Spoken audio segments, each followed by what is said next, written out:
அனைவருக்கும் வணக்கம்ப. தமிழச்சி அனுசூயா கற்பது தமிழிலிருந்து.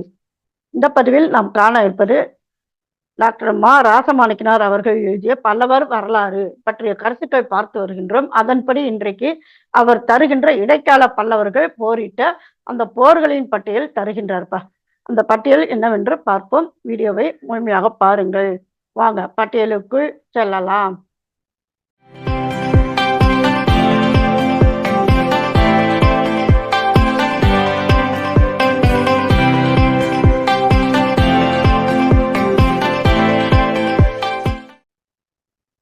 இடைக்கால பல்லவர்கள் இட்ட போர்களின் எண்ணிக்கைப்பா. எந்த இடத்துல நடந்தது, எந்த காலத்தில் நடந்தது, எந்த பல்லவர் யாருடன் போரிட்டார் என்பதுதான் இந்த பட்டியல். சரிங்களா? இந்த காலத்தை குறிப்பிடும் போது ஆசிரியர் ஏறத்தாழ என்றுதான் குறிப்பிடுகின்றார்ப்பா. சரிங்களா? இப்ப போர் பார்ப்போமே. முதலாவது போர் கிபி 340 முதல் 350 வரை. முதலாம் குமார விஷ்ணு குப்தருடன் போரிடுகின்றார். முதலாம் குப்தர் போர். அடுத்து இரண்டாவது போர் 345 முதல் 360 வரை.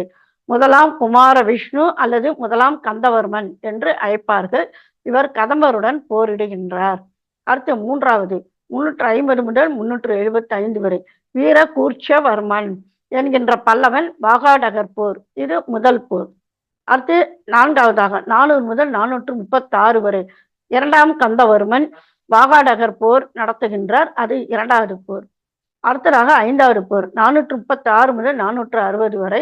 முதலாம் சிம்மவர்மன் கதம்பருடன் போர் புரிகின்றார். ஏற்கனவே முதல் போர் முடிஞ்சிருக்கு, எனவே இது இரண்டாவது போர். சரிங்களா? அடுத்து மூன்றாவதாக, அதாவது ஆறாவது போர் கிபி 436 முதல் 460 வரை. இரண்டாம் குமார விஷ்ணு வாகாடகர் போர் மூன்றாவது போர் புரிகின்றார். அடுத்து ஏழாவது 460 முதல் 475 வரை. மூன்றாம் கந்தவர்மன் என்கின்ற பல்லவன் மூன்றாவது கதம்பர் போர் நடத்துகின்றார். அடுத்து எட்டாவது 460 முதல் 475 வரை. புத்தவர்மன் என்கின்ற பல்லவன் சோழனுடன் போரிடுகின்றார். அடுத்து ஒன்பதாவது போர் 475 முதல் 480 வரை. இரண்டாம் சிம்மவர்மன் என்கின்ற பல்லவன் கதம்பருடன் போர் நடத்துகின்றார். இது நான்காவது கதம்பர் போர்.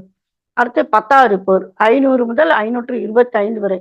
விஷ்ணு கோபவர்மன் என்கின்ற பல்லவன் கதம்பர் போர், அதாவது கதம்பருடன் போர் நடத்துகின்றார். இது ஐந்தாவது கதம்பர் போர். அடுத்து 11வது போர் 525 முதல் 550 வரை. முதலாம் நந்திவர்மன் சாளுக்கியருடன் போரிடுகின்றார். இது முதலாம் சாளுக்கியர் போர் எனப்படுகின்றது.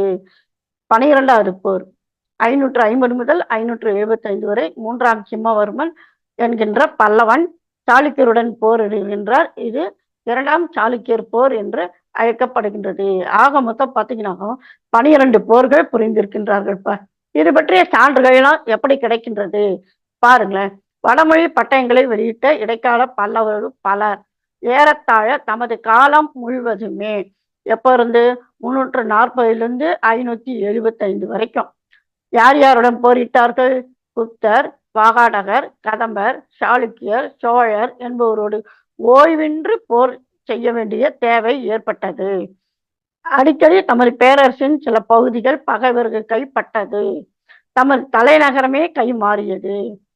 அதனால இந்த 3 காரணங்களால தம் செப்பேடுகளையும் கல்வெட்டுகளையும் காஞ்சியிலிருந்து விடுத்தலர் என்பது நன்கு அறியத்தக்கது.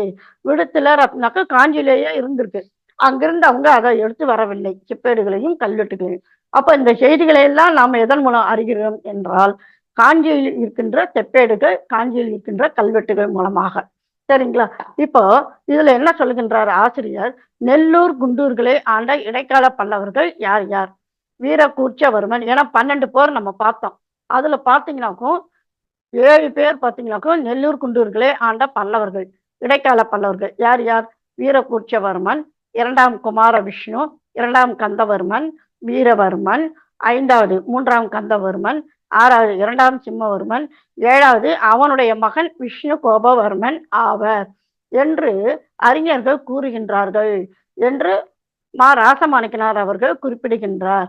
சரி, இந்த குறிப்பை அவர் எங்கிருந்து எடுத்து கையாளுகின்றார் என்றால் இந்த கீழே கொடுக்கப்பட்டிருக்கின்ற பாருங்க, 122வது குறிப்பு.